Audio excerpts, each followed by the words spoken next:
苹果、微软、Amazon 近期的跌幅都快要把2024牛市涨的都还回去了。但我发现这只股票撑得还不错，有跌但不算多，至少目前为止啦。嗨，我是徐胖，你也可以叫我肖邦。自从川普宣布关税政策以后呢，股市掀起了一阵腥风血雨啊，有一些公司甚至被杀了超过20%。我就在观察到底哪一些公司比较撑得住，果然还被我发现了，就是 Costco。Costco 算是我口袋名单里面这2周跌幅相对比较小的。我就在思考，为什么 Costco 可以跌得比别人还少？它难道受关税影响比较小吗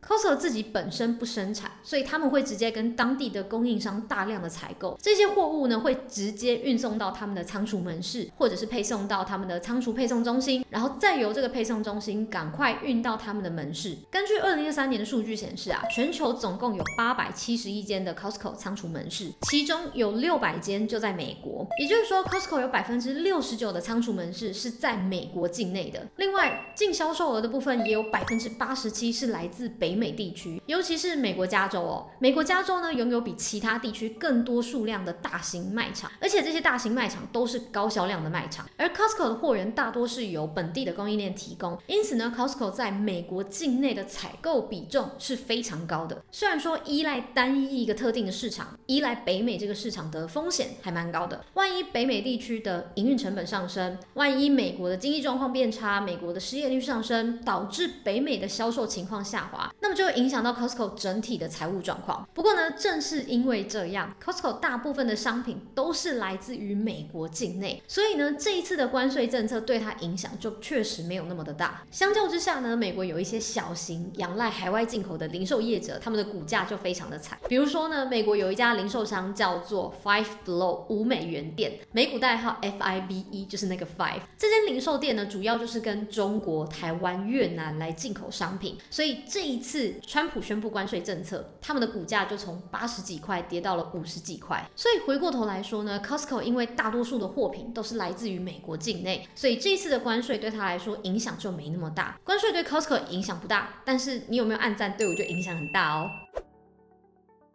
再来，美国零售业的平均 SKU 大约是1.4万个，这个 SKU 就是存货单位，英文叫做 Stock Keeping Unit， 你就把它理解成是品项的数量，这样就好了。也就是说呢，美国国内普遍的零售业者，他们平均会进1.4万个品项，像是沃尔玛，它的 SKU 数量就高达10万个，是非常多的哦。而 Costco 呢，它的 SKU 数量只有4000个左右，这表示说 Costco 的经营方式就是让他们的商品精简化，它不像其他的零售业者进一大堆的品项，好，他们尽量让他们的商品精简化，而商品越精简，对供应链就越有弹性。比如说有一款糖果就是从中国进货进来的，那现在受到了关税的影响，现在 Costco 就可以马上很灵活的去调整他们的供应商，改跟美国本地的供应商来买糖果，它就不需要大规模的去调整供应链。可是呢，假如今天 Costco 的商品种类非常非常的多，它的糖果种类超级多的，供应商就会很多，包装的规格也会很多，更不用说它进货的频率跟需求预测的难度都会提升。要是真的突然来了一个关税，像现在这个样子，它就要同时跟很多的供应商去谈判，甚至呢有可能需要去找一批新的供应商，而新的供应商要进场之前，还需要去重新检测他们的产品品质，还需要重新设物流，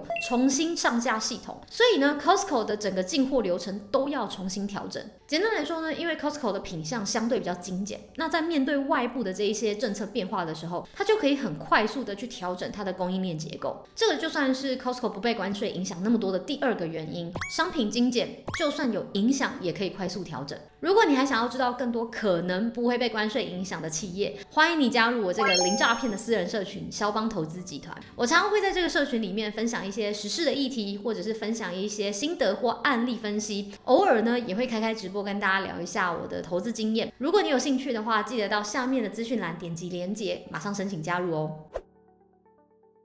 那我们回到主题，这一次 Costco 在大跌之中没有受到重伤，其实还有第3个原因，就是它的会员粘着度很高。Costco 主要的收入来源呢，大致可以分成下面这2类哦。第一类就是好事多的核心商品，包括食品、日用品、家电、生鲜食品和一些仓储的附属服务，像是加油站、药局、眼镜中心、美食广场、助听器中心、轮胎安装服务等等的。再来第2类的收入就是企业会员费用。从财报上的收入结构啊，你可以看得出来哦 ，Costco 的收入呢有98%是来自第1类的那一些一般的商品，只有2%是来自于会员的费用。不过这个会员费对营业利润的贡献却高达52%。再加上啊 ，Costco 的会员数量很多，很稳定，续约率又很高。北美的会员续约率大概是92.9%左右，其他国际地区的续约率大概是90.5%左右。而且大多数的会员会在到期后的6个月内完成续约。也就是说呢 ，Costco 的客户粘着度非常的高，有超过90%以上的客户都会在到期后的6个月内去做续约的动作。那这代表什么？这就表示说，就算 Costco 的商品毛利受到关税的打压 ，Costco 还是有1半的营业利润不受到影响，因为这1半的营业利润呢是会员收入，完全跟商品的成本、跟进口的成本完全没有关系，单纯就是这些粘着度很高的会员们贡献的。另外啊，财务结构稳健和现金流安全这2件事情，也让 Costco 有吸收短期成本压力的能力。以资产结构来看的话 ，Costco 的资产当中大约有1半是流动资产，1半是非流动资产。那其中存货占了流动资产的54%，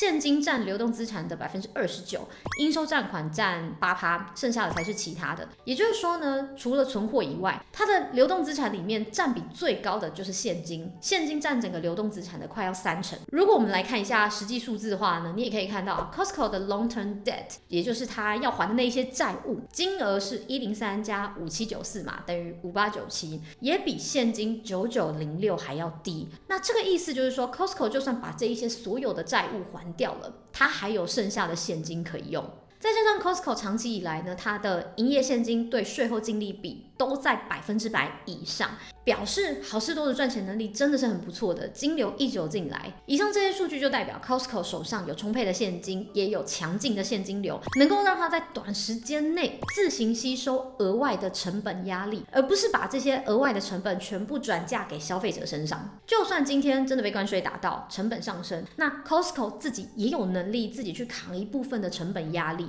这种能力是绝大多数的零售商没有的。不过这也不代表说 Costco 未来完全不会受到影响啦。如果要把 Costco 当成关税战中的一块浮木，我觉得还有一点言之过早了。首先呢，汇率波动就是一个问题。不要忘了 ，Costco 它再怎么样，它还是一间跨国企业。虽然它有80%以上的门市都是在美国境内，但是呢，它还有200多间的门市是在其他国际地区。再加上现在关税问题可能会影响到汇率 ，Costco 不太可能完全不会受到汇率的影响，只是说它可能受到的影响程度没有那么大而已。再来，关税提高很有可能会让美国的经济物价上涨，提高消费者的生活成本，使得一般民众的消费力下降。而一旦整体消费力下滑 ，Costco 的业绩可能也会受到影响，到时候就会连带影响到他们的营收跟股价。所以我认为啊 ，Costco 现阶段呢，确实是有一些本钱跟优势可以减缓这个关税的冲击的，但是不表示未来 Costco 完全都不会受到影响。我认为这个还是要再观察的。